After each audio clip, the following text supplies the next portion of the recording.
el video que tuvieron ustedes vamos, comenzamos a grabar en este momento. En segundo lugar, es el video, ¿verdad? Lo vamos a discutir en base a las preguntas guías que yo les di en un inicio. Y eso nos va a permitir también ir conociendo el desarrollo, ¿verdad?, de la psicoterapia para llegar prácticamente a lo que es la definición, ¿verdad? Y luego caer en los tipos de psicoterapia, que creo que es a lo que queremos llegar. Entonces, este es el segundo momento. ¿Verdad? Y un tercer momento, pues, darle continuidad, ¿verdad?, a la temática para llevar siempre esa misma línea de trabajo que estamos precisamente en psicoterapia, hablando un poquito de sus orígenes, sus antecedentes y diferentes posturas que hay en relación a la psicoterapia, diferentes definiciones. Y nos vamos a dar cuenta que hay muchos aspectos en común, independientemente cómo se defina la psicoterapia. A lo que queremos llegar es que cuáles son aquellas partes coincidentes que tienen todas las definiciones y que eso nos orienta también no solamente a nuestra perspectiva teórica, sino que también a la práctica, que es a lo que queremos llegar, ¿verdad? Porque la psicoterapia precisamente eso es, ¿verdad? Es parte de la psicología clínica, pero está relacionada específicamente con la forma de intervención, con aspectos eminentemente prácticos, de acuerdo a los casos que a nosotros nos lleguen, ¿no? Entonces, con esas características, vamos a trabajar esta tarde. Las disculpas del caso, si en un momento también se me baja la voz por ahí, porque estamos un poquito mal de la garganta, ¿verdad? No estamos del todo bien desde hace un par de días, aunque ya en el transcurso del día me he sentido un poquito mejor. Entonces, con esas características vamos a trabajar. Estamos por ahí con los grupos, Karen, Patricia. Sí, Lick. Bueno, entiendo yo de que hay que hacer todavía una pequeña depuración por ahí, hay que avisarle a los grupos cómo están constituidos y hay grupos que no han enviado también quién es el representante o el coordinador, ¿verdad?, del grupo. Por favor, si no lo tienen en este momento, de aclararlo para luego asignarle los casos. ¿Por qué es importante esto? Porque es a través de los coordinadores que yo me comunico prácticamente en el enlace. Ustedes sabrán que si son grupos de 10, incluso hablaba con Karen Patricia temprano, hay un grupo de 11, entonces bajar la información, ¿verdad?, cada uno de los grupos a veces es difícil, entonces por eso sirven los coordinadores, ¿verdad?, para eso sirven los representantes, que son como los enlaces, ¿verdad?, entre Karen Patricia y mi persona, y ustedes como grupo en general. Entonces es importante el papel y el rol que juegan los coordinadores. Así que si no lo tienen, pues en este momento de definirlo. Entonces vamos a escuchar esa nómina de los grupos. Yo aquí tengo los temas, ¿verdad?, para que ya definamos de una vez por todas qué tema van a investigar durante el ciclo. En primer lugar, Karen Patricia, me gustaría saber cuántos grupos tenemos. Pues hasta el momento serían 11 grupos los que tengo anotados.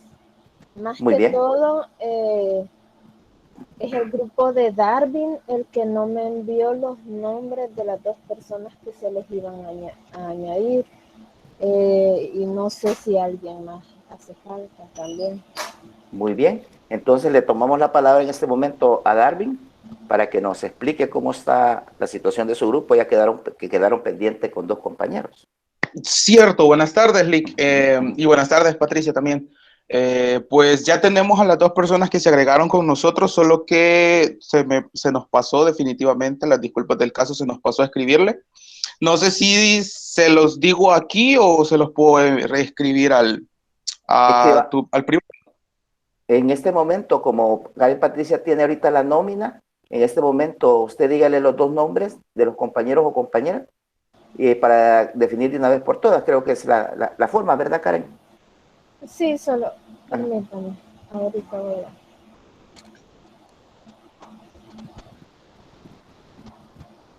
Y si hay alguien más que no tiene grupo, por favor, en este momento lo diga, porque yo entiendo de que a estas alturas ya todos estamos organizados en ese sentido. Vaya, díctame los nombres ahorita. Ok, las dos personas que se agregaron son Nancy Estrada y Gabriela Córdoba. Okay. Nancy Carolina Estrada Arias.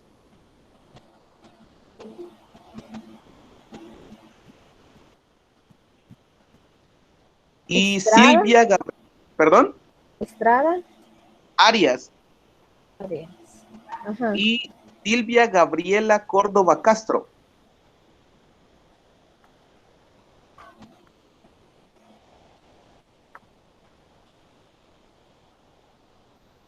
Los dúes de ellas, ¿cuáles serían? Ok, permite, eso sí no lo tengo a la mano.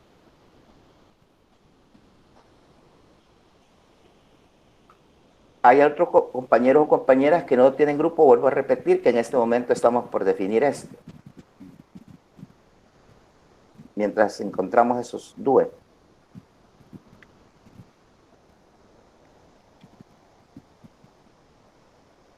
O si están las compañeras, que lo digan ellas, cuáles son Sí, sus claro. dúes. Córdoba Castro y Estrada Arias. El de Córdoba Castro es CC 17074. Ajá. El de Estrada Arias es EA 17019. Ok, está bien entonces. Vale. Excelente. Entonces solamente eso faltaba, Karen Patricia. Según yo, sí. Va, muy bien. Entonces aquí tenemos 11 grupos y tenemos también 11 temas. En este momento vamos a pasar a asignar el tema. Yo los tengo en el orden.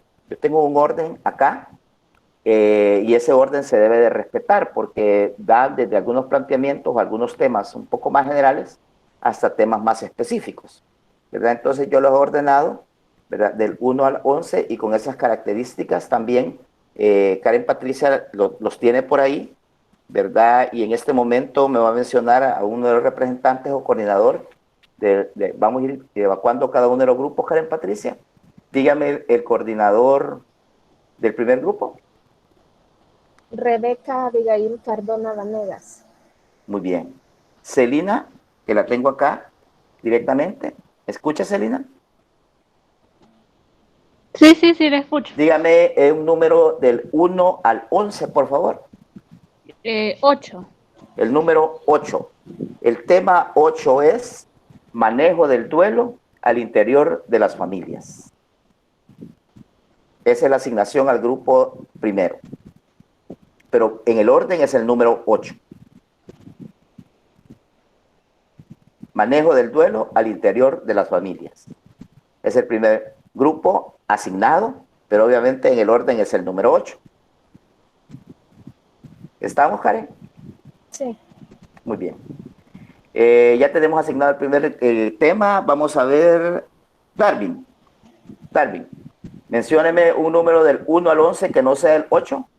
Ah, perdón, pero antes vamos a escuchar el coordinador. Perdón, disculpe, Karen Patricia. Andrea María Dávila Casoverde. Andrea María Dávila Casoverde. Hoy sí, Darwin. Número 9. Número 9. Corresponde al tema el suicidio, un abordaje desde la terapia familiar. El suicidio, un abordaje desde la terapia familiar. Y el orden es el 9.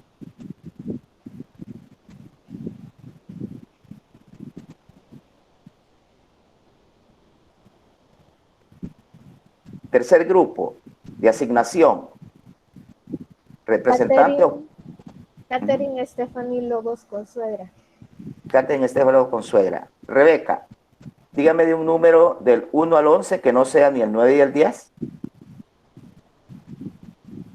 El 5, licenciado. El número 5, terapia familiar y discapacidades. Terapia familiar y discapacidades. Ya tenemos asignado entonces 3 grupos. Este último es terapia familiar y discapacidades. Representante, Karen Patricia. Jorge Alexander Ismael Avelar. Jorge Alexander Ismael Avelar. Margarita, dígame un número del 1 al 11, que no sean los mencionados. Ya mencionamos el 8, el 9 y el 5. El 11. El número 11. diversidad sexual, coma, un abordaje desde la terapia familiar. Diversidad sexual, un abordaje desde la terapia familiar.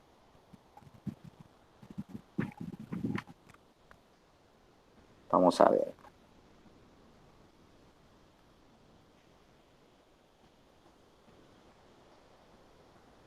Celina Elizabeth. Primero el coordinador, perdón. Karen Patricia. Ledeni Yamilet Martínez Murgas. Ledeni Yamilet Martínez Murgas. Entonces, hoy sí, Celina Elizabeth.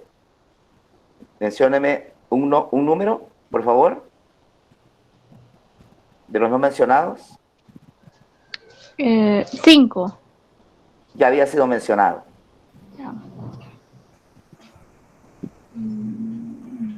El 9. El número 9 también ya fue También. mencionado. Ajá. 3. El número 3, terapia familiar y separación familiar. Terapia familiar y separación familiar.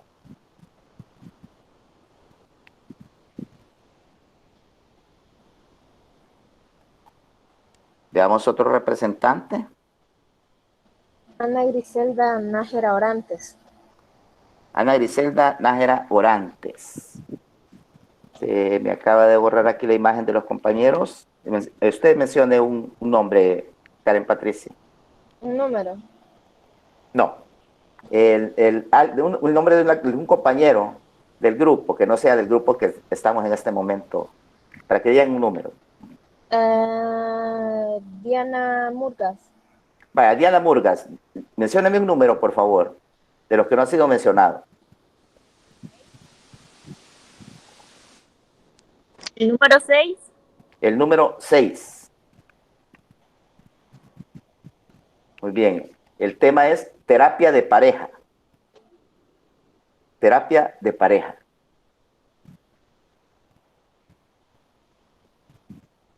Hasta el momento hemos asignado 1, 2, 3, 4, 5, 6, ¿verdad? Sí. Nos faltan 5 temas. Vamos a ver otro grupo, el representante, Karen Patricia. Rebeca Michelle Ramos Escalante. Bien, el grupo de Rebeca Michelle Ramos Escalantes. Igual un nombre, Karen Patricia, que no lo tengo a la vista acá. Flor de María. Flor de María, mencióneme un número. El número 2. Número 2. El número 2 corresponde al tema terapia familiar y adolescencia. Terapia familiar y adolescencia.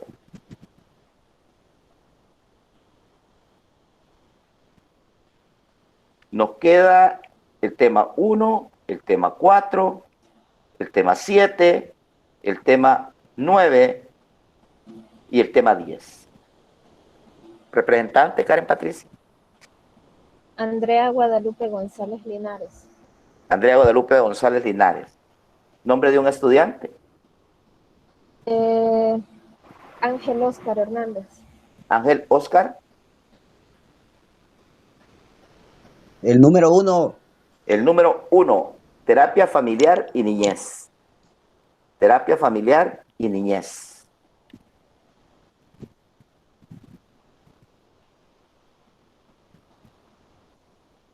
Muy bien. Representante, Karen Patricia. Jennifer Lisette Fajardo Lobos. Fajardo Lobos. Jenny. Ella es la representante. El nombre de un estudiante. Luis Miguel Linares. Luis Miguel, dígame un número de los que no se han mencionado.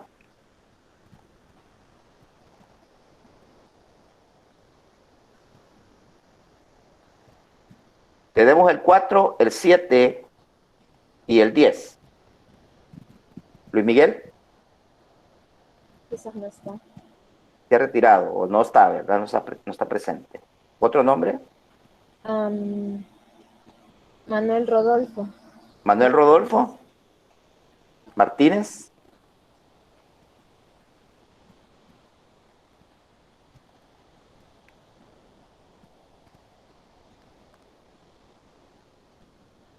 Tampoco. María, dígame. Adelina del tránsito. Adelina del tránsito. El 4, Lick. El número 4. Gracias, Adelina. Corresponde a terapia familiar y pacientes con enfermedades crónicas. Terapia familiar y pacientes con enfermedades crónicas. Nos quedan 2 grupos y obviamente 2 temas. El número 10 y el número 7. Representante, Karen Patricia. Darwin Edgardo. Darwin Edgardo. ¿Alumno? Giovanni Antonio. Giovanni Antonio. El 10, Lick.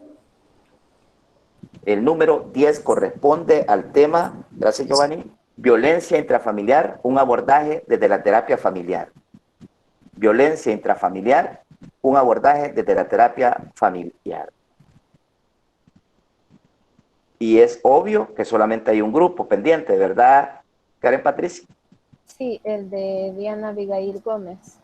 Bien, Diana Abigail Gómez, obviamente también le corresponde el último tema, que es terapia familiar y drogodependencia. Terapia familiar y drogodependencia. Bien, están asignados entonces los temas, los vamos a publicar y obviamente ya lo van a ver pues en esta clase que está grabada, ¿verdad? Aquí no hay, está bien definidos, ¿verdad? Los temas y qué es lo que tenemos que abordar, ¿no? Con cada uno de los grupos. Y aquí quizás el orden quizás no es porque vayan a estar espaciados, ¿verdad? Acuérdense que esto lo vamos a realizar en 2 días. En 2 días. La exposición del tema, por supuesto, ¿verdad? La entrega del trabajo ya lo tenemos también definido, ¿verdad? Para el 15 de noviembre. Para el 15 de noviembre es la entrega de este trabajo de investigación, el trabajo escrito, ¿verdad? Y sus exposiciones serán el 22 y 23 de noviembre. En el orden que hemos establecido. El orden que hemos establecido. Así como lo veo, en un día vamos a trabajar con 6 grupos y el siguiente día con 5 grupos. Esta exposición ustedes la van a hacer en 10 minutos. En 10 minutos. Y solo podrán exponer 2 miembros del grupo, el cual nosotros lo vamos a seleccionar en el momento. ¿Verdad? 2 miembros del grupo, el cual nosotros lo vamos a seleccionar en el momento. Quiere decir que los 11 o 10 compañeros del grupo deben de venir preparados de alguna u otra forma, pues, para conocer, ¿verdad?, en detalle en qué consiste el trabajo. La estructura del trabajo. La estructura del trabajo tendría las siguientes características. En primer lugar, una portada, ¿verdad? Lo de forma, con membrete de la Universidad de El Salvador, facultad, ¿verdad?, multidisciplinaria de Occidente, Departamento de Ciencias Sociales, Filosofía y Letras, sección Psicología. La materia o la asignatura, ¿verdad? ¿Quiénes somos los encargados de la asignatura? En este caso, mi persona, ¿verdad? Karen Patricia como auxiliar de cátedra, ¿verdad? Y mi persona. Y el nombre, la nómina de los estudiantes. El tema, por supuesto, que les corresponde, ¿verdad? Y la fecha. Y la fecha de entrega. Eso debería llevar la portada. Luego vendría una introducción con características de justificación, ¿verdad? Destacando por qué es importante, por qué es relevante, qué de trascendente tiene el tema que ustedes han abordado. Como ustedes sabrán, por una introducción, ¿verdad?, se hace al final, ¿verdad? Y por lo tanto, como ya ustedes se han empapado y han conocido el tema, ya tendrían con propiedad, ¿verdad?, poder establecer, pues, o hacer una introducción de carácter justificativo, destacando la trascendencia, importancia y relevancia, ¿verdad?, del tema a abordar. Después de la introducción, vendría propiamente el marco teórico. Y el marco teórico yo lo he dividido en tres instantes, 3 momentos. El momento A, relacionado a la explicación de la problemática. explicación de la problemática. El momento B,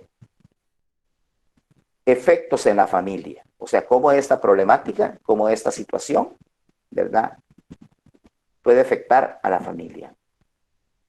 Efectos en la familia. Obviamente con un enfoque psicológico, ¿verdad? Efectos en la familia. Y el momento 3 del marco teórico, que es quizás la parte más interesante, y ahí está como el objetivo principal, formas de intervención o psicoterapia. Formas de intervención o psicoterapia. Esos son los 3 momentos, ¿verdad?, del marco teórico. Agotado esto, vendría las conclusiones. Conclusiones al final.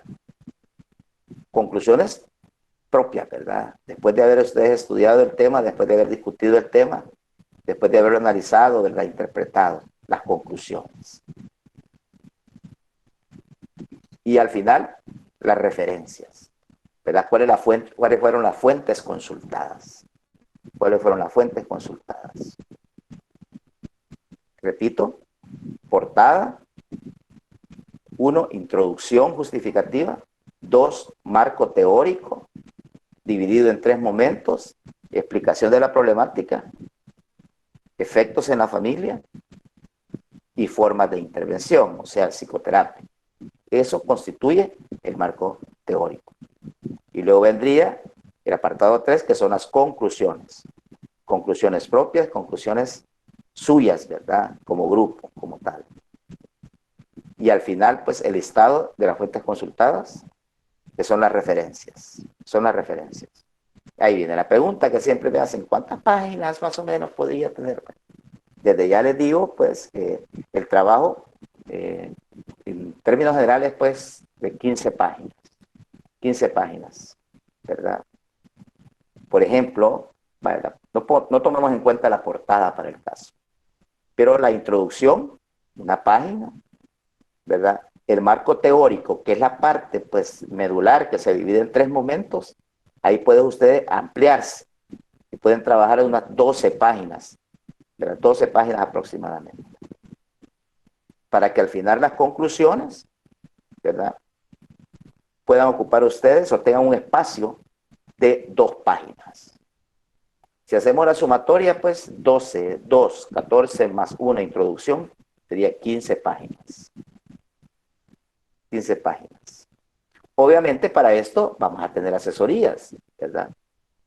Vamos a tener asesorías y les vamos a programar, pues, un día de asesorías. Ahorita ustedes organícense, ¿verdad?, como grupo, deléguense responsabilidades y vayan trabajando esto a lo largo, ¿verdad?, de este ciclo. Como tal, tienen ya una fecha, ¿verdad?, para la presentación, pero obviamente por ahí, pues, en los primeros días, a finales quizás ya de septiembre, ¿verdad?, que tengan algo ya encaminado, una estructura, ¿verdad?, en septiembre vamos a tener ya asesorías individuales y otras en octubre. Van a haber 2 asesorías en relación al trabajo.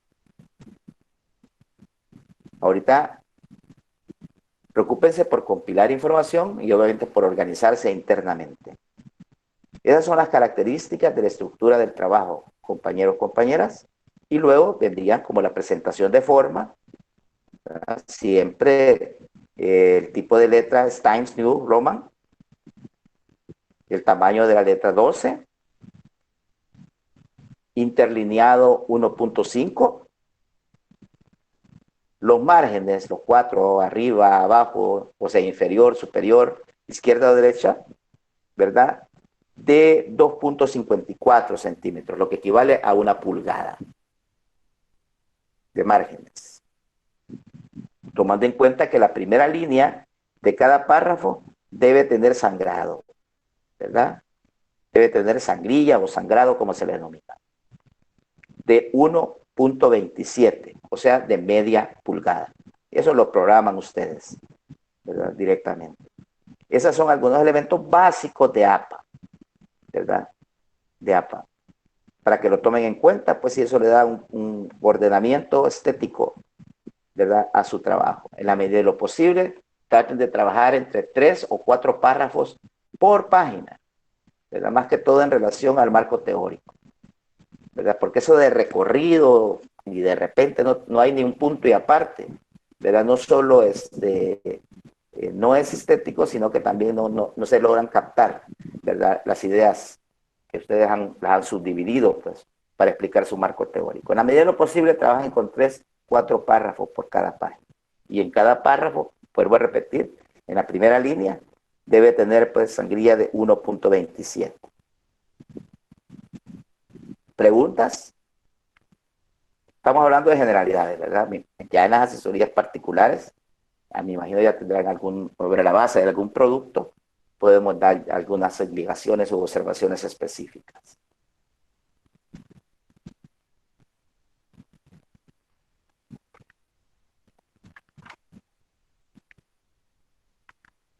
¿Habrá preguntas al respecto? Eh, Sí. Dígame, Ángel Óscar. Licenciado, vaya, van a haber dos asesorías, dijo, ¿verdad? En el transcurso de antes de la entrega y la exposición del trabajo. Claro. Pero digamos que si hay alguna pequeña duda que a veces uno, a veces por un encabezado de un tema dice, ¿será esto o no será esto? Que uno lo puede o no lo puede incluir. Sí, ¿Será que, será que podemos, no sé, en la medida de lo posible, tal vez, auxiliarnos con la compañera Karen? Sí, claro, con ella estamos platicando constantemente, o incluso podemos abrir, ¿verdad?, el espacio de asesorías más temprano. Digo más temprano, me refiero pues a que pueda ya a principios de septiembre. Si ustedes ya tienen una estructura, si ustedes ya tienen un esquema, ¿verdad? Ya me lo pueden someter a consideración. Sí, lo podemos hacer. Lo podemos hacer, Ángel. Ok, bueno, gracias, Lick.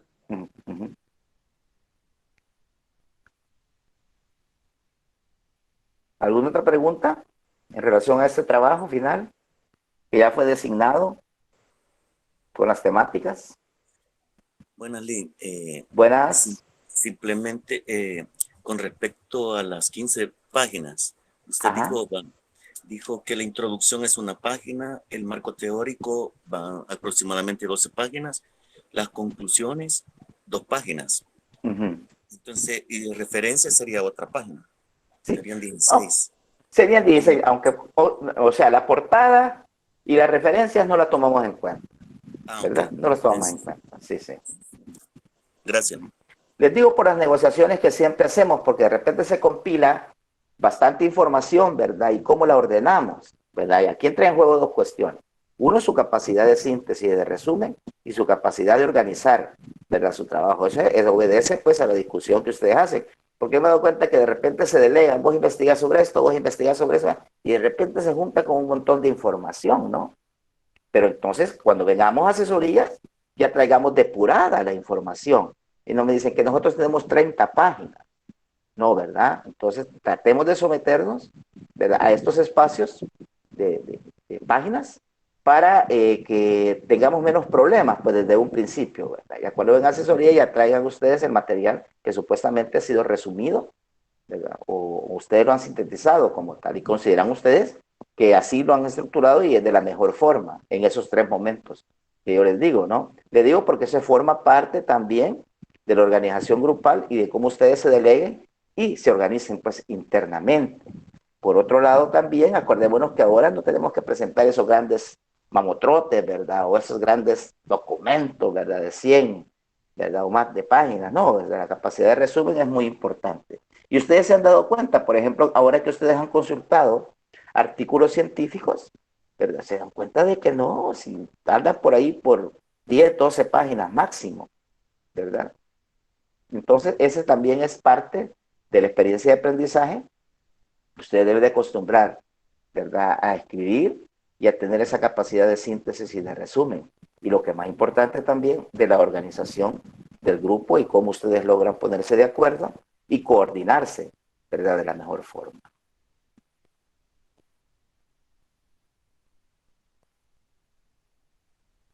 ¿Estamos entonces? Estamos claros ya del trabajo y la asignación, ¿verdad?, del tema.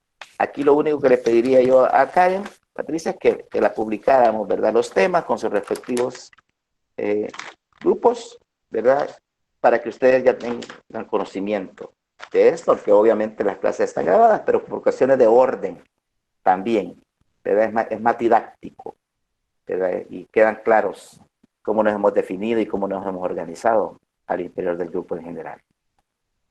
Por otro lado, a mí me interesa conocer también a los coordinadores para establecer contacto con ellos, ¿no? Ese puede ser un medio, como dice Ángel, de entrar en contacto, y ustedes necesitan pues unas indicaciones antes de las asesorías ya programadas, pues es posible. Sí, para eso estamos, ¿no? Entonces, lo importante de los coordinadores o los enlaces. ¿Estamos entonces? ¿Pasamos a otro asunto?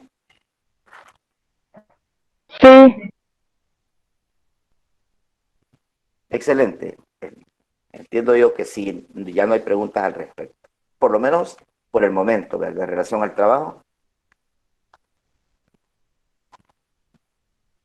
Vale. La segunda parte de la reunión se relaciona al video que ustedes tuvieron la oportunidad, ¿verdad?, de ver la semana anterior. Era en relación a la historia de la psicoterapia, ¿verdad? Y cómo se ha venido desarrollando, más que todo, ¿verdad?, en Norteamérica, si se dan cuenta, porque ahí es cuando se da ese salto de Europa, con la creación pues, del primer laboratorio de psicología experimental, ahí, ¿verdad?, la ciencia psicológica, o la psicología, más bien dicho, adquirió ese carácter científico, ¿verdad? Y adquirió ese estatus, ¿verdad? Ahora ya no es parte de las ciencias naturales, no es parte de la metafísica, sino que ahora empieza a adquirir su propio estatus cuando hablábamos del famoso estructuralismo. Pero eso es en función a la psicología todavía en general. Obviamente eso tuvo también su alcance a nivel de la psicoterapia, ¿verdad? Y más aún a nivel de la psicología clínica, que ustedes que la psicoterapia es parte de la psicología clínica. Entonces podemos decir que surgieron las distintas corrientes psicológicas, particularmente en Europa, ¿verdad? Luego, de esas corrientes psicológicas, ¿verdad?, se estableció ya un campo específico y puntual de acción, ¿verdad?, que es la que nos interesa a nosotros, que es la psicología clínica, y particularmente el surgimiento de la psicoterapia, ¿verdad?, en Norteamérica. ¿Estamos? Bien.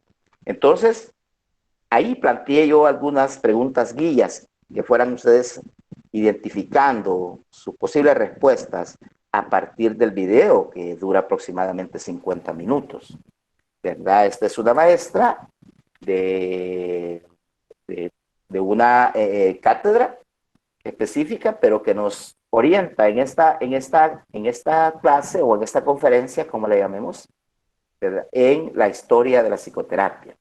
Y una de las primeras preguntas que tendríamos que identificar era que establezcamos la relación entre el surgimiento de la psicoterapia, ¿verdad?, y los elementos históricos que se destacan precisamente en la psicoterapia norteamericana.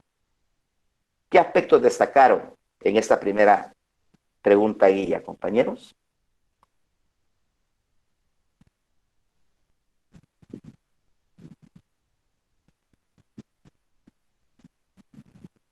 Acuérdense que nosotros veníamos influenciados, ¿verdad? O la psicología venía influenciada particularmente por un enfoque eminentemente experimental, ¿verdad? La psicología da ese salto cualitativo, la psicología en general da ese salto cualitativo, ¿verdad? Y se independiza, se vuelve autónoma, ya no forma parte de las ciencias naturales a las cuales se había, ¿verdad?, arraigado, ni tampoco forma parte de las ciencias o de la metafísica, más bien dicho, o de la filosofía también, a la cual había tenido mucha influencia en su desarrollo. Y ahora se desprende de ambos aspectos, pues, y va conformando su propia identidad, su propia autonomía, se va constituyendo como ciencia, teniendo pues ese salto cualitativo, la creación del primer laboratorio de psicología experimental, como mencionamos la otra vez, allá en Europa, ¿verdad?, en Leipzig, Alemania, ¿verdad?, con Wilhelm Wundt, que le dio ese carácter científico. Entonces empezó el boom de que la psicología ya era una ciencia y muchas personas de Norteamérica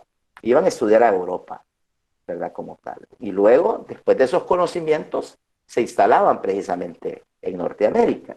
Entonces, ahí precisamente nos encontramos en los inicios de la psicoterapia.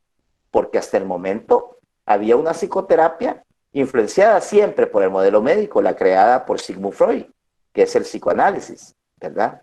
Que se convierte en una teoría, ¿verdad? Para explicar la conducta anormal o los conflictos, ¿verdad? De carácter intrapsíquico, pero que al mismo tiempo algunos le atribuyen que es una teoría incluso de la personalidad. Pero lo que nos interesa acá, ¿verdad? Es conocer cuáles fueron los aportes, ¿verdad? Que en un momento determinado de Freud, ¿verdad? El psicoanálisis, más bien dicho, a lo que ahora se denomina, ¿verdad? Psicoterapia, ¿verdad? Eso es lo que conocíamos originalmente por psicoterapia, ¿verdad? Allá, en Europa Occidental. Pero luego, esta psicoterapia adquiere sus propias características, sus propias particularidades ya en Norteamérica, que es a lo que se refiere precisamente esta clase que observamos.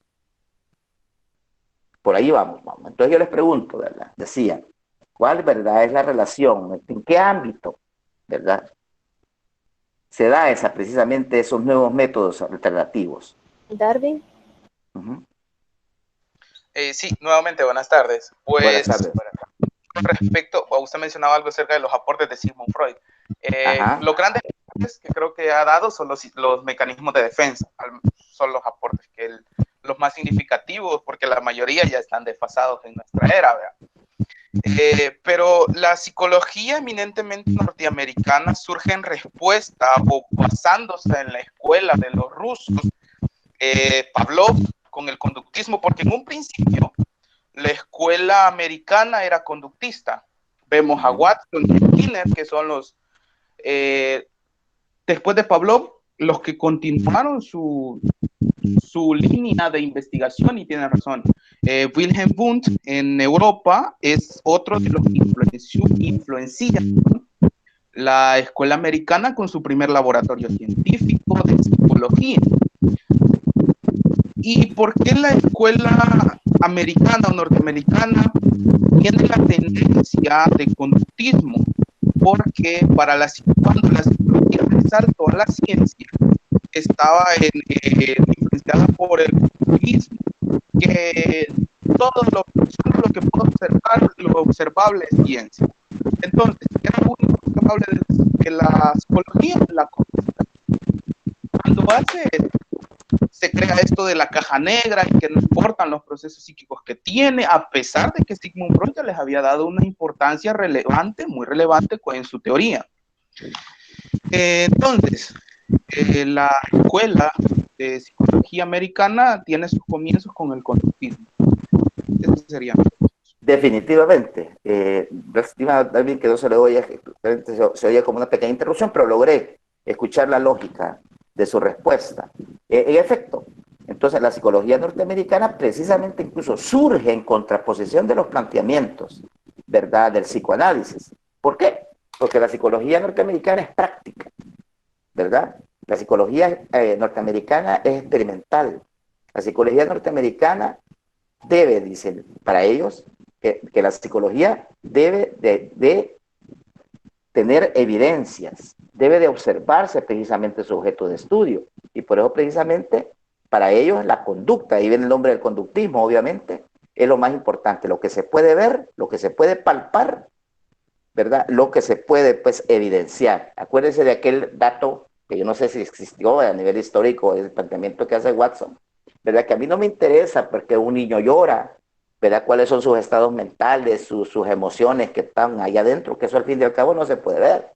A mí me interesa, ¿verdad?, el número, ¿verdad?, lo cuantificado, que puede ser su llanto, ¿verdad?, y lo que se expresa y se manifiesta y lo que se observa directamente, no las especulaciones que yo puedo hacer respecto al intrapsíquico. Entonces, esa es una postura totalmente de acuerdo. No, alguien escribió ahí, pero no entendí. Esa es la parte en contraposición al psicoanálisis, porque acuérdense que el psicoanálisis comienza precisamente con una influencia eminentemente médica. De hecho, Freud era médico, pero le dio un giro, ¿verdad?, estableciendo que el método para estudiar las enfermedades mentales no existía en la medicina, no se trata de fármacos, no se trata de operaciones, ¿verdad?, o cirugías, ¿verdad?, o algunos aspectos mecánicos, etcétera, que en aquel entonces se le daba ese tratamiento, ¿verdad?, a los problemas mentales, sino que él creó su propio método para comprender precisamente, ¿verdad?, ese aspecto intrapsíquico, precisamente por sus experiencias. Acuérdense que él hace un estudio, ¿verdad?, sobre la histeria, y habla de muchos casos sobre la histeria, porque se percata que muchos de los problemas por los cuales acuden los pacientes, que originalmente eran problemas médicos, ¿verdad?, eran de fondo problemas de carácter emocional, ¿verdad?, problemas de carácter eminentemente intrapsíquicos. Entonces, él creó a partir de ahí sus planteamientos, ¿verdad?, la escuela psicoanalítica. Entonces, eso es lo que estaba en este momento preponderando precisamente, ¿verdad?, en Europa. Pero paralelamente a ello están los planteamientos también de Wilhelm Wundt, ¿verdad?, del famoso estructuralismo, de que bien es cierto, los procesos mentales pues existen, estos deberían de comprobarse como tal, en contraposición a esos planteamientos freudianos, ¿verdad? Y de ahí se agarra precisamente, ¿verdad?, el desarrollo de la escuela psicológica norteamericana, la cual se llama conductismo, porque muchos de ellos fueron discípulos precisamente de Wundt, ¿verdad?, en el entendido que ellos destacan más lo experimental, lo que se puede ver, lo que se puede observar, y a eso le vamos a llamar conducta. ¿Qué es eso del inconsciente? Eso no se puede ver, ¿verdad? ¿Qué es eso de las tres instancias psíquicas, el ello, yo y super yo? Esa dinámica como tal, pues ¿cómo le explicamos ya en la práctica? ¿Cómo le explicamos a nivel experimental? ¿Verdad? Y ahí esa es una de las debilidades de los planteamientos freudianos, ¿verdad?, o el psicoanálisis como tal. Entonces rescatemos, ¿verdad?, dice la psicología, llegamos a una psicología, ¿verdad?, científica, experimental, que se pueden comprobar. Y entonces le dan vuelta totalmente a aquel planteamiento intrapsíquico europeo, ahora pues con lo observable, ¿verdad?, que es la conducta, que es el comportamiento. Y ahí va surgiendo las distintas, ¿verdad?, etapas del desarrollo de la psicología en general, de la psicología clínica y de la psicoterapia en particular, ¿verdad? Entonces se crea precisamente la psicología conductista como tal, en donde, como usted muy bien lo dice, ¿verdad?, algunos ubican a Pavlov precisamente, que influenció mucho, el experimento que influenció mucho, ¿verdad?, el área de la cientificidad, el poder comprobar los hechos. Acuérdense del condicionamiento clásico, el estudio de los perros que él hizo, pero realmente Pavlov trascendió a eso, pues, porque la psicología rusa, a la psicología soviética no se conoció, pero en aquel entonces, y que estaba en gran desarrollo, quizás por el mismo hecho, pues, geopolítico, o acuérdense que ahí entran aspectos meramente, ¿verdad?, económicos y políticos. Acuérdense de la Unión Soviética con el socialismo y la Europa occidental, ¿verdad?, con el capitalismo como tal, que influenció directamente el conocimiento en general y el conocimiento psicológico en particular, ¿no? Porque a partir de los 60 se conoció que, por ejemplo, en el caso de Vygotsky, ¿verdad?, en el caso de Luria, en el caso de Dimitrov, en el caso de muchos, ¿verdad?, teóricos rusos que no solamente aportaron a la psicología, sino que a la educación, y ellos ya habían trabajado mucho esas áreas, pero que se desconocieron y surgieron nuevamente, ¿verdad?, a partir de los años 60, particularmente en España, ¿verdad? Pero realmente esos planteamientos ya se habían dado en épocas anteriores, ¿verdad? Pero lo que nosotros conocimos más de los rusos fue precisamente el planteamiento pavloviano del condicionamiento, ¿verdad?, clásico, que responde precisamente a una escuela conductista, ¿verdad? Por eso lo rescataron. Igual, ya en Norteamérica, por eso yo les preguntaba también qué diferencias está el planteamiento, porque ahí lo decían la persona que estaba explicando, que los tres son conductistas, pues está Watson, ¿verdad?, Skinner y Thorndike, ¿verdad? A los tres se les considera conductistas, pero cada uno de ellos también estableció diferencias en ese conductismo, porque dentro del conductismo hay una diversidad también de posturas al respecto, ¿verdad? Pero los originales, por decirlo así, ¿verdad?, o los clásicos, precisamente los encontramos con Watson, al cual se le considera el padre del conductismo, pero él era un más investigador, él era más de hacer experimentos, y a partir de ahí creó la corriente psicológica y el conductismo. ¿Quiénes la aplicaron más? Precisamente, ¿verdad?, Skinner con la teoría del refuerzo, ¿verdad? Y Thorndike, ¿verdad?, que la aplicó directamente en el aprendizaje, ¿verdad?, en métodos estrictamente pedagógicos, más de aplicabilidad. El planteamiento watsoniano es más abstracto, más teórico, más de corriente psicológica, ¿verdad? Y él reconocimiento a Skinner y a Thorndike precisamente es que la aplicaron directamente. Y aún más, ¿verdad? Skinner, pero es un libro clásico, ¿verdad? Que precisamente se llama así, Teoría del Conductismo, aplicada a la psicoterapia, ¿verdad? Como tal. Fueron más de aplicabilidad. Y en el caso de Thorndike, no tanto a la psicoterapia, pero sí al proceso, ¿verdad? De enseñanza-aprendizaje en el aspecto pedagógico, ¿verdad? Pero antes de eso, yo les hacía la pregunta, ¿verdad? ¿Cuáles fueron la relación, verdad, entre el surgimiento de la psicoterapia y los elementos históricos que destacan en psicoterapia? Entonces la expositora ahí nos hablaba, pues, cómo es que llega la psicología a Norteamérica y dónde están los antecedentes de la psicoterapia, precisamente. Es precisamente, pues, que tendrían que ser los psicólogos los únicos y exclusivos que deben de estar preparados para dar psicoterapia. Entonces, ahí viene la pugna, ¿verdad?, entre los psiquiatras con su modelo psicoanalítico y los psicólogos que empezaron a resurgir, pero producto de hechos históricos concretos, producto de las dos guerras mundiales, ¿verdad?, en donde Norteamérica, Estados Unidos en particular, fue protagónico, ¿verdad? Y ahí surgieron un montón de hechos como específicos. Por ejemplo, los psicólogos empezaron a medir, a cuantificar, a crear pruebas, a crear test psicológicos. Y ahí yo lo vinculo también con otra pregunta, ¿verdad? ¿Cómo se les consideraba a los psicólogos, ¿verdad?, en aquel entonces? ¿Por qué era la pugna entre los psiquiatras y los psicólogos? ¿Verdad? Porque surgió la necesidad originalmente de hacer una selección para pilotos, para ir al ejército, ¿verdad?, para dar ayuda humanitaria, etcétera, etcétera. Quienes tenían las condiciones, ¿verdad?, ideales para ejercer tal o cual función, ¿verdad? Y obviamente para hacer mejor su trabajo y tener capacitado al personal, pero en un principio que pertenecía al ejército. Pero después de las guerras se dieron cuenta, pues, que estos venían en crisis de carácter emocional y que necesitaban algún tipo de tratamiento.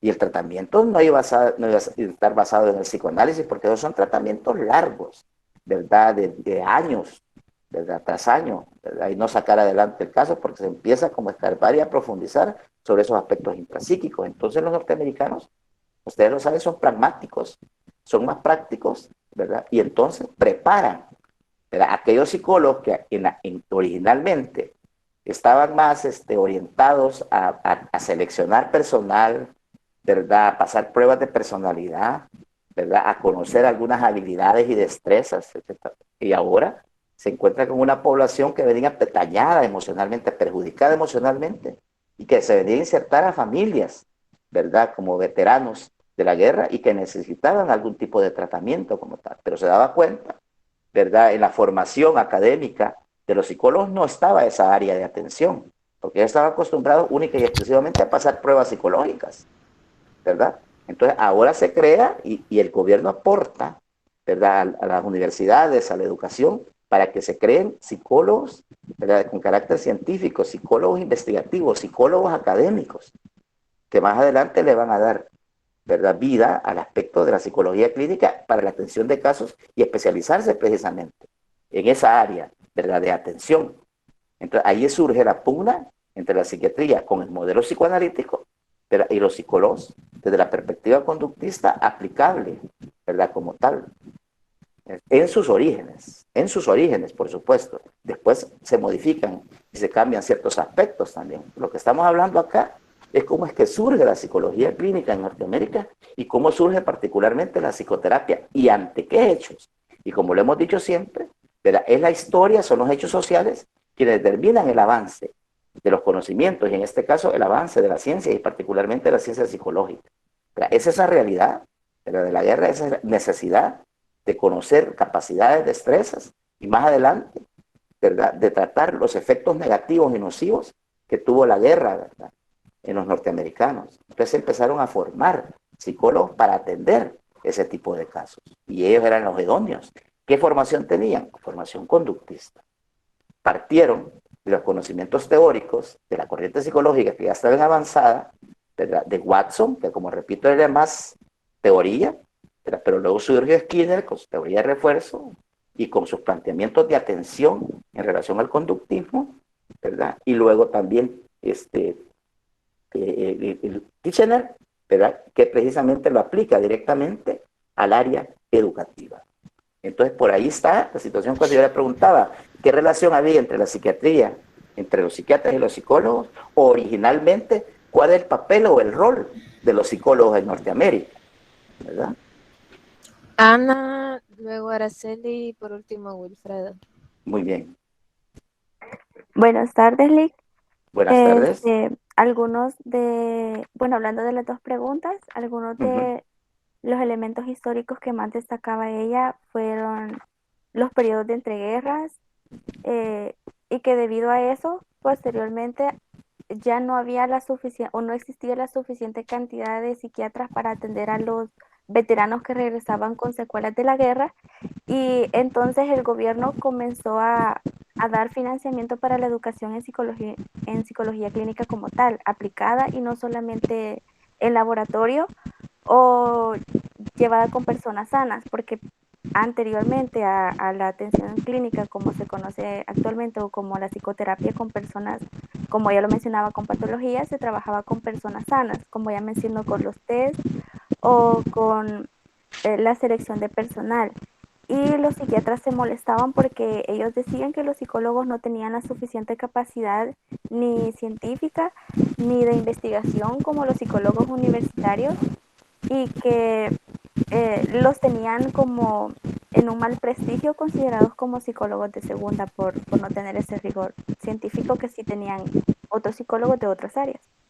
Excelente, excelente. Entonces, ahí planteó usted esos hechos históricos a los que yo quería hacer referencia desde la respuesta de esa primera pregunta, ¿verdad? Y usted lo ha captado. Entonces, vean cómo el gobierno apoyó estos programas de formación académica. Aparecen ahí cursos de especialización, maestrías, ¿verdad? Doctorados en psicología como tal, ante la necesidad de atender pues a su población.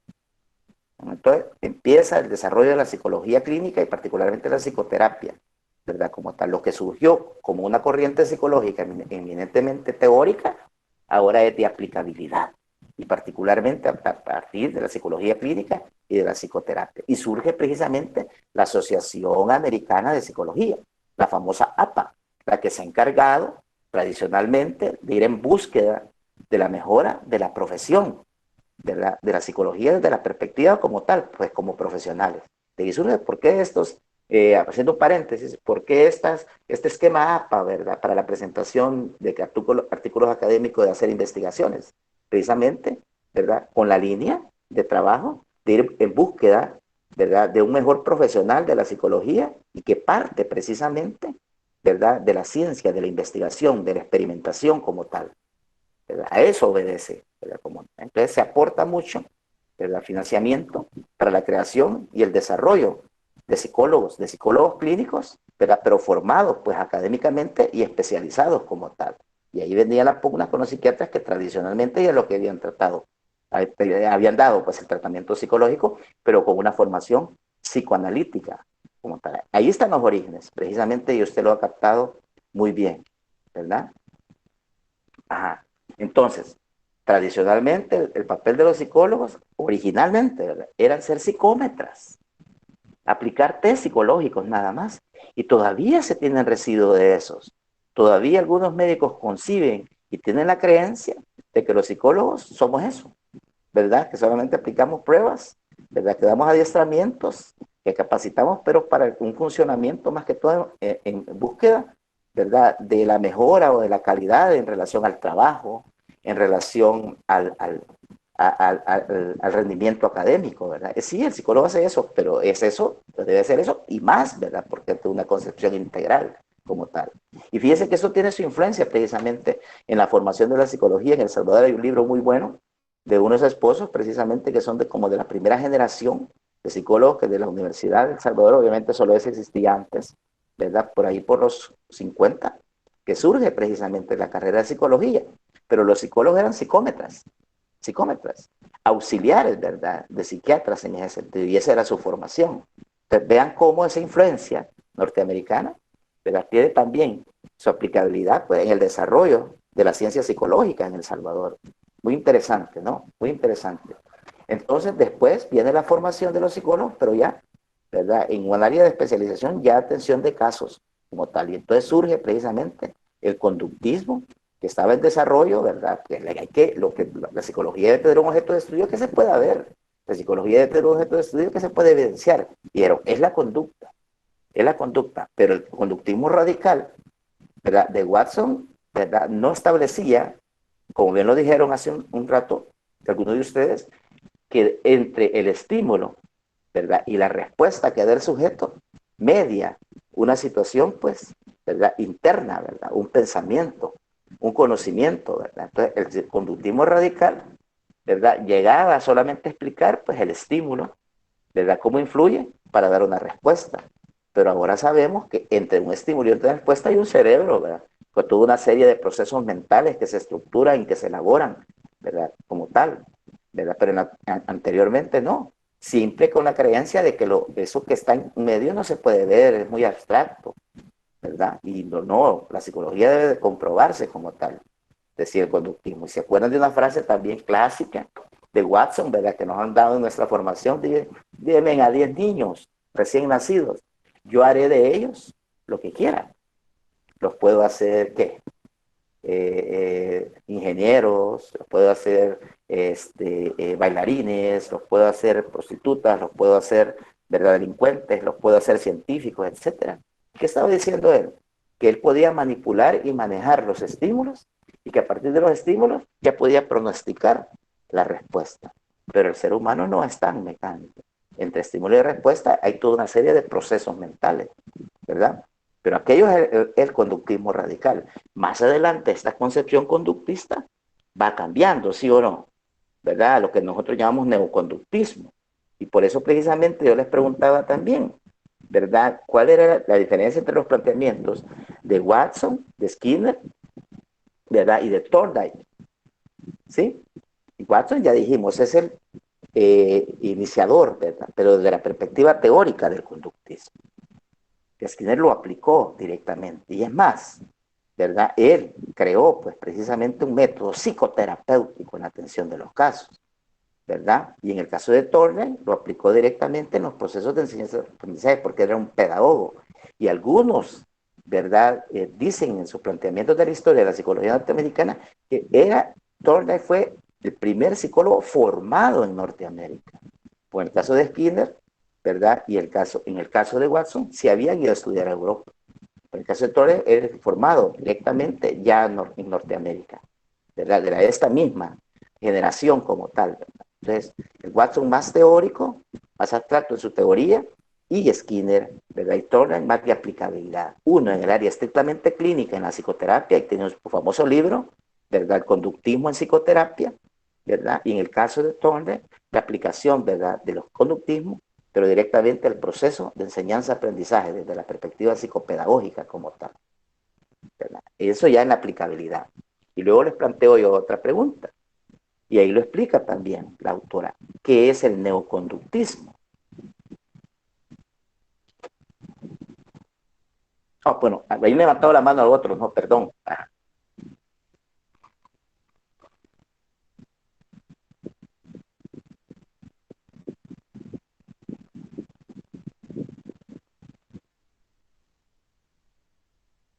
Ledeni.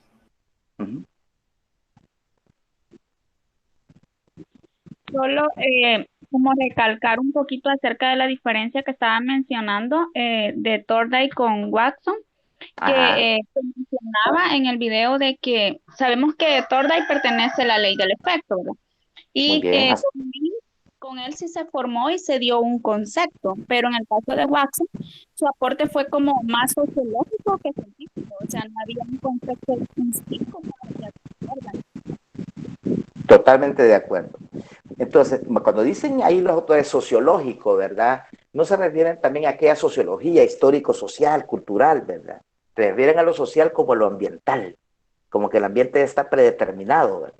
Entonces, para Skinner el ambiente son toda esa serie de estímulos, pero nosotros sabemos que el entorno social es más complejo y más complicado, ¿va?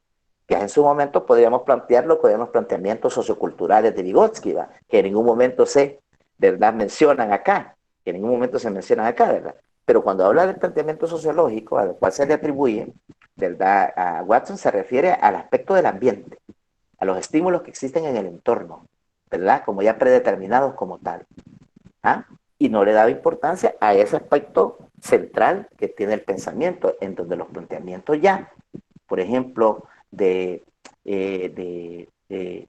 Skinner, con la teoría del refuerzo, ya nos daban algún tipo de orientación, o a los planteamientos de Thorndike, cuando nos habla aplicado al proceso de ciencia de aprendizaje con el asociacionismo, como usted dice, ¿verdad? O el conexionismo, como le denominan otros, ya existe una conexión, ¿verdad? Entre el que enseña y el que aprende, pero en el aprendiz ya hay un trabajo elaborado de carácter interno. Ellos ya no estaban dando la pauta, estos últimos, Skinner, ¿verdad? Y Thorndike, en la línea a la cual se le va a llamar neoconductismo. ¿Y qué es el neoconductismo? Precisamente la pregunta que yo le hacía. Entonces, el autor empieza a decirnos, ¿verdad?, de algunos planteamientos de un psicólogo sudafricano, ¿verdad? Los planteamientos de la escuela de inglesa y que se unen también con los planteamientos de la escuela norteamericana para darle un giro, ¿verdad?, al planteamiento de que no solamente es la conducta, sino que existen procesos ya internos de elaboración que nos permiten también dar una respuesta, ¿verdad? Entonces nos habla, en primer lugar, de la desensibilización sistemática, ¿sí o no? Que usted es un método, ¿verdad? Y usa una técnica específicamente que ocupa el conductismo. ¿Captaron eso? Wilfredo. Buenas tardes. Sí, Buenas tardes. el neoconductismo surge cuando el conductismo se fusiona con el positivismo lógico Muy bien. y que también esa teoría debe de ser la manera que exige el positivismo lógico. Ajá, Dice ajá. que todos los términos teóricos deben ser definidos operacionalmente. También el objeto de estudio es la conducta observable. Muy bien, muy bien. Entonces se rompen con ciertos esquemas ya tradicionales del planteamiento watsoniano, ¿verdad? Porque ahora ya se le da a esa relación del estímulo-respuesta, se destaca la importancia de darle relevancia también a esos procesos, ¿verdad?, que median entre un estímulo y una respuesta. Y entonces encontramos desde la perspectiva psicoterapéutica, y ahí mencionan algunos autores como Guthrie, como Hall, como Tolman, ¿verdad?, entre otros, que ya están dándole una línea cognitiva a esos planteamientos conductistas. ¿Verdad que sí? O sea que el neoconductismo, creo que ocupa la palabra ahí la señora, ¿verdad? Es como una bisagra, ¿verdad? El neoconductismo es esa bisagra que le va a dar, ¿verdad?, importancia sí la conducta, pero ahora relacionada ya con el pensamiento y el aspecto cognitivo. Ya hay como un traslape, como un puente ahí, ¿verdad?, entre los efectos que tiene la conducta final, que es producto ya de un pensamiento, de una elaboración interna. Entonces, el neoconductismo es como un cambio de paradigma ante el conductismo tradicional, que era exclusivamente explicar, ¿verdad?, con la fórmula estímulo-respuesta. Pero ahora sabemos que entre el estímulo y la respuesta hay una mediación, hay procesos mentales, ¿verdad?, que median. Eso es lo que denomina la bisagra, el puente o el traslape que puede haber, ¿verdad?, entre el estímulo y la respuesta. Es un cambio de paradigma de un momento determinado, ¿no?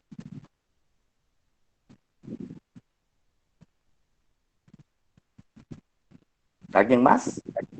Sí, yo quería Giovanni. hablar. Muy bien.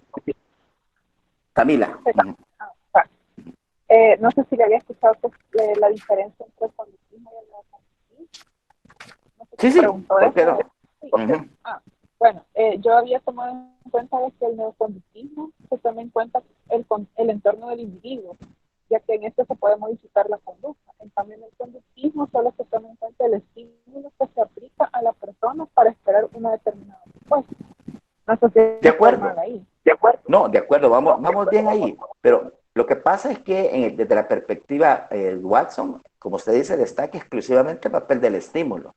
Si no, vean ese ejemplo que yo le ponía, de medios niños, y yo le digo lo que quiera. Lo llenaré de estímulos negativos o positivos y yo de alguna manera puedo pronosticar qué lo va a hacer, qué es lo que va a hacer más adelante, dando la importancia exclusivamente al aspecto de los estímulos, ¿verdad? Ya desde la perspectiva neoconductista empiezan a cambiar y empieza a darle la importancia a ese ambiente o al positivismo, como mencionó alguien por ahí, ¿verdad? Pero que más adelante también el aporte es, ¿verdad? ¿Dónde es que se da esa conexión? ¿Dónde es que se da, pues, esa unión? O sea, ¿qué es lo que media, pues, entre un estímulo y ese ambiente, ese entorno, ¿verdad? Como tal. Es precisamente, desde la parte cognitiva, y ahí es donde van surgiendo las terapias cognitivas conductuales, que originalmente, que nos da un ejemplo concreto, es este sudafricano que menciona ahí, que son las terapias de primera generación, ¿verdad? Con Joseph Wolk, un sudafricano, que precisamente él es el que da el aporte técnico específico de la desensibilización sistemática, ¿verdad? ¿Leyeron esto? ¿Captaron esto? Particularmente con el trabajo de la ansiedad, ¿verdad? Cómo exponer, ¿verdad?, aquel elemento o aquel estímulo que genera esta ansiedad, cómo exponerlo de manera gradual para que desaparezca. En el caso de las fobias, para el caso, ¿verdad?, la desensibilización sistemática es clásico y explicativa en el sentido de que en la medida que nosotros podemos manejar, ¿verdad?, los estímulos, también podemos manejar ciertos estados internos también de la persona, porque era la parte de exponer al consultante o al paciente que había llegado con motivo de consulta por una fobia, por un miedo intenso a un estímulo, lo exponía directamente a ese estímulo, pero de manera gradual, y al mismo tiempo iba conformando ciertas líneas o ciertos pensamientos que le permitieran hacer un manejo y un autocontrol, ¿verdad?, ante ese estímulo a través de la respiración. Y ahí surgen precisamente las técnicas de relajación como la de Jacobson, la relajación progresiva, ¿verdad?, como tal. Entonces, cómo el individuo es capaz de poder tener control y dominio, ¿verdad?, ante situaciones negativas del entorno como tal. ¿Verdad? En este caso aplicado, ¿verdad?, a través de la técnica de sensibilización sistemática. ¿Qué nos estaba planteando ahí Wolf? Que es que podemos trabajar esos procesos internos, ¿sí?, y poder de alguna u otra forma, a través de nuestros pensamientos, a través de nuestras interpretaciones, cambiar el sentido, ¿verdad?, a esa realidad que en un momento determinado nos puede estar afectando, ¿verdad?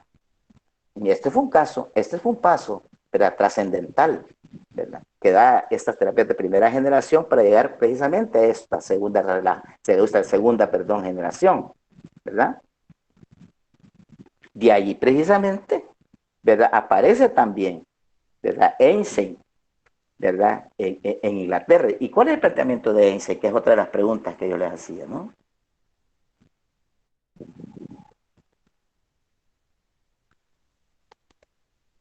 Porque si bien es cierto, en Norteamérica, repito, ¿verdad?, surge esta escuela conductista, ¿verdad?, luego regresa a Europa, ¿verdad?, para darle también aplicabilidad. Y aquí tenemos un ejemplo concreto. Estoy de acuerdo en Sudáfrica, ¿verdad? Acuérdense, pero en su tiempo Sudáfrica estaba muy influenciado, ¿verdad?, por Inglaterra, por supuesto, si fue una colonia, ¿no?, ¿verdad? Pero también en Inglaterra surgen los planteamientos, una línea de investigación, ¿verdad?, que es la de Einstein. ¿Y qué en esencia, qué descubre Einstein? Que ya lo mencionábamos también en otra separata, ¿se recuerda? Giovanni. Sí, eso le iba a decir que lo vimos anteriormente, ¿verdad? Él planteaba que la metodología de la investigación era rigurosa, la evaluación de la eficacia de los tratamientos y la crítica a propuestas terapéuticas que no tenían ningún fundamento empírico. Ajá. Aquí dio un ejemplo ella donde tomó dos grupos de personas, dice, neuróticas, y a un grupo lo trataron con psicoanálisis y al otro no. Entonces tomó las pruebas antes de iniciar la prueba y luego después tomó las pruebas sintomáticas.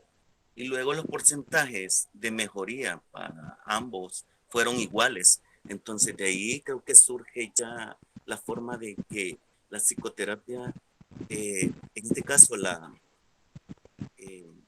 ¿psicoanalítica? El psicoanalítico estaba como desfasado, hacía falta algo ahí. Ajá. Y por eso que ella mencionaba también que en las primeras generaciones, como que se interponen, pero no se deshacían de ellas, sino que no desaparecían del todo, sino que retomaban parte de ella para seguir adelante en las pruebas. Cosa Bien. que los anteriores pues fueron como en Skinner, que fueron solo de laboratorio, y a eso nos llevaban muchas cosas. Entonces pienso que ya aquí Casey ya retomó mucho más antecedentes y mejores formas de practicar las teorías que ya estaban propuestas y las vino a mejorar en una psicoterapia eficaz. Muy bien, muy bien. Entonces, muy bien explicado por Giovanni, los planteamientos de Einstein iban más en función de demostrar la eficacia que podía tener la psicoterapia. ¿Para qué sirve la psicoterapia? Entonces, él agarró un grupo control, un grupo experimental, a los cuales unos habían sido sometidos a un proceso psicoterapéutico, pero bajo la línea tradicional también del psicoanálisis, a ese tipo de psicoterapia se refería, y otros pues que, si bien es cierto, habían tenido problemas, pero nunca habían asistido o nunca habían tenido, ¿verdad?, un proceso psicoterapéutico, y se dieron cuenta que los dos cambiaban y que no había ninguna diferencia significativa, ¿verdad?, en los resultados entre los que habían recibido psicoterapia, ¿verdad?, y los que no habían recibido psicoterapia. Entonces, ¿para qué sirve la psicoterapia? Pero si la contextualizamos, se refería y estaba estudiando la psicoterapia psicoanalítica.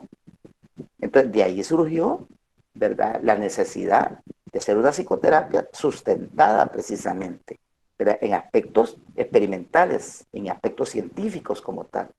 Y le dio todavía más relevancia al aspecto neoconductista en ese sentido, ¿verdad? Porque si se dan cuenta, el planteamiento neoconductista igual no habla de identidades nosológicas, ¿verdad? Ya de ansiedad, de depresión, de estrés postrauma, ¿se acuerdan de la guerra? Entonces, todos esos elementos, ¿verdad?, son generales, pero como ustedes saben, el proceso psicoterapéutico, desde la perspectiva cognitiva, conductual, que más adelante, aunque no lo mencionaron aquí, pero nos vamos a dar cuenta que hay una segunda generación, ¿verdad?, con el planteamiento que ustedes ya los conocen, de Ellis y de Beck, ¿verdad? Ellis en relación, ¿verdad?, a la explicación de las emociones, ¿verdad?, y Beck en cuanto a lo cognitivo, ¿verdad? Entonces, combinan ambos aspectos, tanto del estímulo como también el aspecto cognitivo, conductivo, cognitivo-conductual, ¿verdad? Es el planteamiento ahí, ¿verdad? Pero precisamente surge ante las críticas que hace Einstein en relación, ¿verdad?, a la eficacia que puede tener la psicoterapia, pero no está hablando de la psicoterapia en general, sino que los experimentos van en la línea de la psicoterapia psicoanalítica, ¿verdad? Entonces destaca la importancia, como usted muy bien lo dice, Iván, de la experimentación, de la demostración, y eso solo va a lograr a través de una psicoterapia conductual, pero ahora destacando también el elemento cognitivo que más adelante se va a desarrollar, particularmente en Norteamérica, ¿no? Por eso precisamente la última pregunta decía, ¿en qué consiste la terapia comportamental y su eficacia? ¿Verdad? Entonces, ya en la terapia comportamental, ¿verdad?, se hace un análisis conductual aplicada, ¿verdad?, un análisis funcional, le llaman ellos. Entonces, detectamos la problemática, ¿verdad?, focalizamos esa conducta específica que queremos cambiar y modificar y tiramos una línea base. Y sobre esa línea base empezamos el proceso de cambio como tal. Y se dan cuenta, ellos no usan entidades, ¿verdad?, como manuales clasificatorios de los trastornos mentales, ¿verdad? No los utilizan, ¿verdad? Entonces, también van por esa línea, ¿verdad?, de la mejoría, pero solamente se va a lograr a través de la comprobación, a través de la experimentación, ¿verdad? Entonces se trabaja, por ejemplo, enuresis, ¿verdad? Se trabaja, menciona lo de las autolesiones en adolescentes, etcétera, etcétera, y aspectos meramente puntuales y específicos, que van a responder también a tratamientos y a técnicas puntuales y específicas, de acuerdo al caso que nosotros llevemos, ¿verdad?, como tal.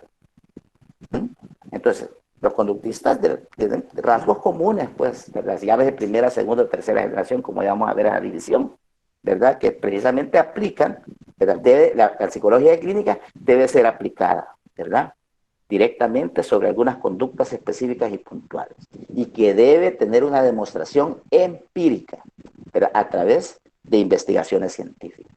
Y eso es lo destacable de la psicoterapia, en este caso desde la perspectiva norteamericana, ¿no?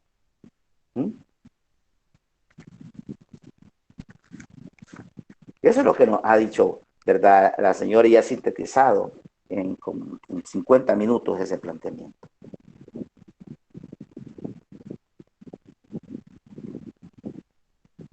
¿Algún comentario?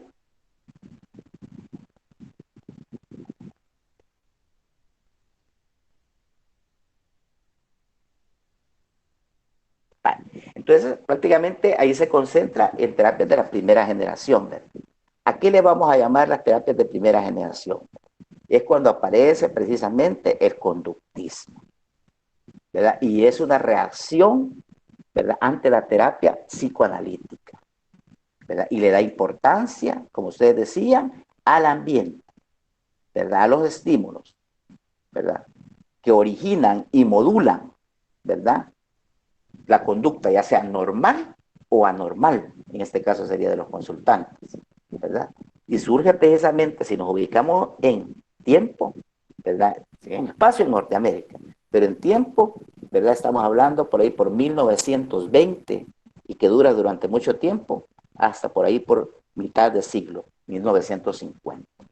Pero sus planteamientos originalmente son radicales, ¿verdad?, conductistas eminentemente, y es una reacción a la terapia psicoanalítica. Esa es la primera generación. La segunda generación, como le llaman otros, o segunda ola, ¿verdad?, es precisamente la terapia cognitivo-conductual, donde ya le impone el elemento cognitivo. Y ahí mencionábamos a Edith, ¿verdad?, con el manejo de las emociones, el control de las emociones, que es eminentemente práctico, y Beck, ¿verdad?, que destaca el aspecto eminentemente cognitivo. Y se le da énfasis ya a los procesos mentales del sujeto, ¿no?, a las interpretaciones que hace el sujeto, ¿verdad?, de su problemática o de las cosas o de su entorno. Que eso no solo le ven la conducta, sino que destaca el aspecto cognitivo.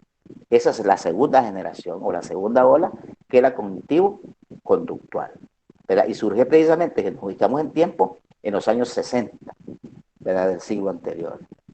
Y que tiene incluso una línea de acción y de aplicación, ¿verdad?, incluso vigente, de las finales del siglo XIX, principios de nuestro siglo, ¿verdad?, como tal. Porque a principios del siglo aparecen las terapias de la tercera generación. La tercera generación, siempre bajo la línea del origen conductista, por supuesto, ¿verdad? Esto es importante porque se plantean ya principios conceptuales diferentes, ¿verdad? Un ejemplo concreto, ¿verdad?, es la terapia de aceptación y compromiso. Ya las terapias de tercera generación, ¿verdad?, aceptación y compromiso, algo otros le llaman también terapias de la conducta, pero ya de una perspectiva dialéctica. Terapia integral, ¿verdad?, que tiene mucha aplicación en el área familiar y en el área de la pareja. ¿Y qué? Aquí lo que le dan importancia ya es, sí, a lo cognitivo-conductual, pero sí también a las experiencias. Sí también, ¿verdad?, a ese corte existencial o humanista. Ya que interesante, ¿verdad? Toman aspectos conductuales, aspectos cognitivos, pero aspectos también vivenciales, experienciales, existenciales, ¿verdad?, humanistas, pues, desde otra perspectiva. Esa es la terapia de la tercera generación. ¿Y esto con qué tiene que ver? Y que hemos mencionado en terapia familiar, el ciclo anterior, ¿verdad?, la importancia que tienen las narraciones, ¿verdad?, cómo se comentan los acontecimientos, cómo se narran, cómo se cuentan, la secuencia que se le da, las circunstancias que son facilitadoras o los contextos facilitadores, que cada quien los va a vivir de acuerdo a su experiencia, de acuerdo a sus intenciones, de acuerdo a sus propios interpretaciones o significados que le dan a la realidad. De ahí que entra mucho el aspecto narrativo, o construccionista, o constructivista, social, diríamos, ¿verdad? Ahí encontramos entonces las terapias de la tercera generación, ¿no? ¿Se capta esta diferencia y cómo ha venido por generaciones?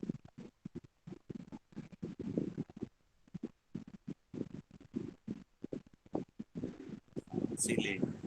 Y es muy importante identificarlo, ¿verdad?, a través del tiempo y su ubicación también en el espacio, porque eso nos da la pauta también, ¿verdad? ¿Por qué línea de trabajo podemos ir? Obviamente criticamos el psicoanálisis, sí, obviamente criticamos el conductismo radical, ¿verdad? Pero hay elementos dentro de esa misma corriente, dentro de esas mismas escuelas, destacables que pueden retomarse y que pueden tener vigencia incluso en la actualidad, ¿verdad? Vean cómo hemos venido cambiando el conductismo, ¿verdad? Tomar importancia al aspecto cognitivo y ahora importancia a la experiencia, a la vivencia que cada quien tiene, el significado que le da pues a su problemática, a esa dificultad, a ese disgusto psicológico por el cual está atravesando, ¿verdad? Y que eso tiene que ver mucho con el contexto, con el entorno, y de ahí, si lo vemos desde la perspectiva familiar, la importancia que de las personas con las que convive, de las personas con las que interacciona, con las que se comunica, ¿verdad? La importancia que tiene para el proceso de cambio. Porque al fin y al cabo la psicoterapia desde esa perspectiva es cambio, ¿verdad? Un ajuste, una adaptación, no lineal, ¿verdad? No simplista, ¿verdad? No un acomodamiento, ¿verdad?, de mi zona de confort, sino que al contrario, un buscar soluciones adaptativas de ajuste, de desarrollo y de trascendencia, de bienestar personal en este caso, familiar si queremos plantearlo, o lo ampliamos también al aspecto social.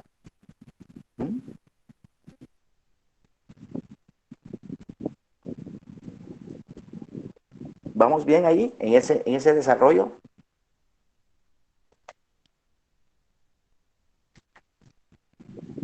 Entonces, si no vieron detenidamente, pues el video les invito, ¿verdad?, que lo hagamos. Vamos a subirlo al grupo de YouTube, ¿verdad?, que está ahí, ¿verdad?, a ese canal, ¿verdad?, para que lo tengan también a la mano, que está interesante en ese sentido, para que le encuentren sentido, ¿verdad?, a esto que hemos venido planteando, ¿no? ¿Algún comentario?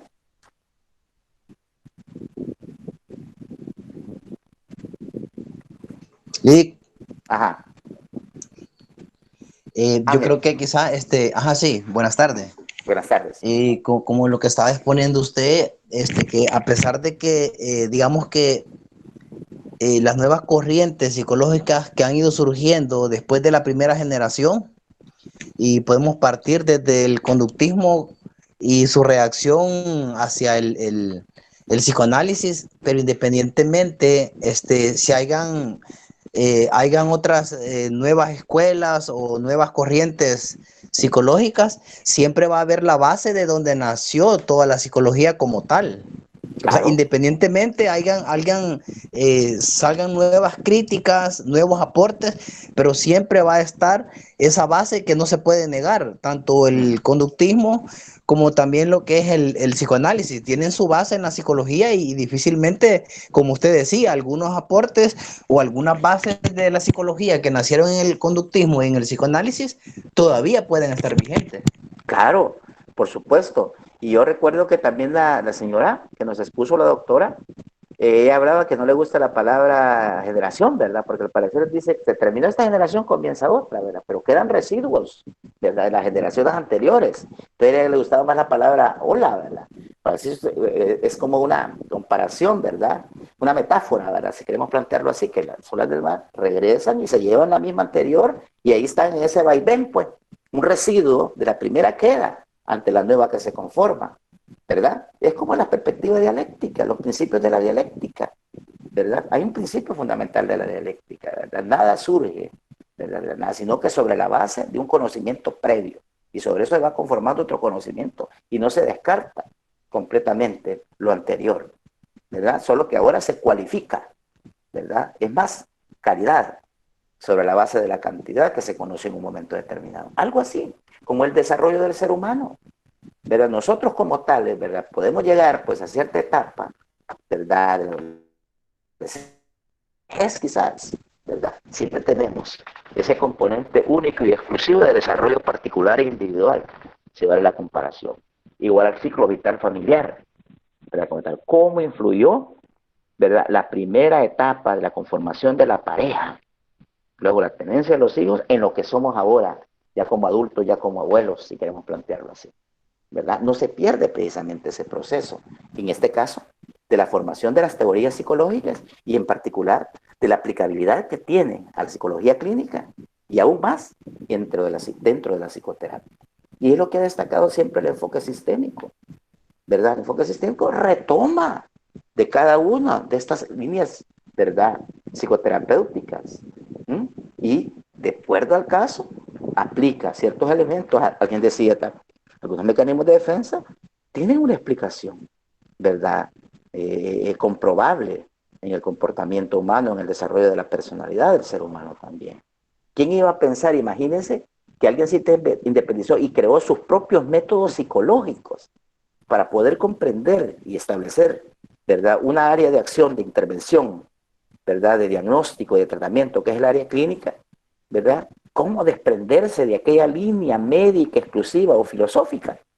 Miren la gran importancia y trascendencia que tuvo los planteamientos psicoanalíticos. Ese atrevimiento, ¿verdad?, de crear su propio método intrapsíquico y psicológico, eso fue un salto cualitativo, definitivamente, ¿verdad?, que le dio identidad a la psicología propiamente dicho, que los psiquiatras se apropiaron, ¿verdad?, del modelo psicoanalítico es otra cosa. Y que si ustedes dan cuenta, por esa misma línea va, ¿verdad?, todavía trabajando desde la perspectiva psiquiatra. Ya en la práctica, pues a eso me refiero. Como la trascendencia que tuvo también la creación del primer laboratorio de psicología experimental. Esa base científica, la que al principio solo explicó los procesos psíquicos elementales de la sensación, de la percepción, de la atención, etcétera. Sí, de acuerdo. ¿Y a dónde están los procesos psíquicos superiores? Pues, que son exclusivos del ser humano. Y aquí no hemos mencionado algo. Cuando hablamos del construccionismo en la actualidad, constructivismo social, o de la psicología dialéctica, eso está desarrollado con la corriente psicológica, sociocultural de Vygotsky, ¿verdad? Él es el único capaz de explicar cómo es que se ha desarrollado el pensamiento y el lenguaje como procesos psíquicos superiores, algo que en aquel entonces no se podía explicar, ¿verdad? Y para poder trabajarlo científicamente y para poder explicarlo científicamente, los procesos psíquicos superiores con los planteamientos, ¿verdad?, de Vygotsky, ahí entran precisamente la historia, la cultura, la sociología, que nos permiten explicar científicamente, porque son ciencia, historia, sociología, antropología social, ¿verdad?, de ciencia. Ahí están los fundamentos, ¿verdad?, del desarrollo de los procesos psíquicos superiores también, que tiene que ver con esa construcción que nosotros hacemos de la realidad en base a nuestras experiencias, que es lo que está destacando la tercera generación. Esos significados del entorno, la coyuntura, ¿verdad?, cómo nos define, ¿verdad?, de acuerdo a nuestros planteamientos. Es lo que se llama fenomenología y que tiene aplicabilidad, ¿verdad?, también, pero una fenomenología social, no aquella fenomenología pues tradicional, ¿verdad?, totalmente abstracta, como decía la filosofía, ¿no? Entonces, vean, como lo que dice Ángel, todos estos elementos son destacables y rescatables en algunos aspectos que nos van a ayudar para el desarrollo mismo, ¿verdad?, de la ciencia psicológica, de la psicología clínica y de lo que nos interesa, ¿verdad?, de la psicoterapia en este caso. ¿De acuerdo?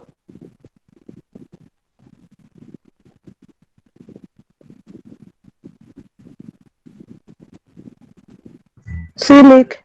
Va. Entonces, la tercera parte, que era ya, vamos a continuar con las definiciones y algunas características ya particulares de la psicoterapia. No quiero dejarlo cortado, por esto vamos a iniciar la próxima clase, ¿verdad?, del día de mañana, el día de mañana. ¿De acuerdo? Bueno. Vaya. De acuerdo, Lick. Ajá. Sí, de acuerdo. Excelente, entonces nos vamos a quedar acá. Gracias por su atención, ¿verdad? Y nos vemos el Gracias, día de adiós. Bueno, Gracias, Lick. bueno, Gracias. Hasta bueno, mañana. hasta luego, hasta mañana, hasta mañana. Gracias, Lick.